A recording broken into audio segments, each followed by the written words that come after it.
Welcome to Not Milk Never Milk. Subscribe if you're lactose intolerant. You begin inside Excel. Open a file so the UI shows the file menu. Once open, click File, then Options to reach Program Settings. This is where recent files live. You want the advanced or general area that controls display counts. Find Show this number of recent documents. Make sure to note the current number before changing, because that determines what disappears. Now perform the next quick action.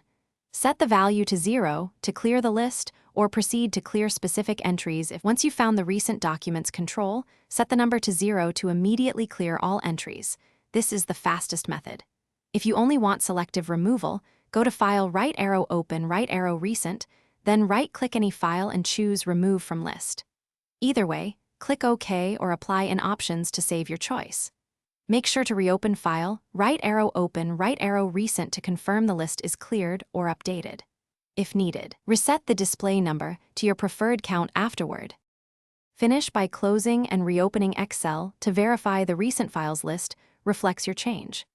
If entries persist, there may be a group policy or registry setting enforcing a value. Check with your admin or inspect HKey current user /software /Microsoft /Office for Office versions. If you must edit the registry, back it up first and change only the intended keys to avoid system damage. One key troubleshooting tip: sign out of any Office account and sign back in, then repeat the step.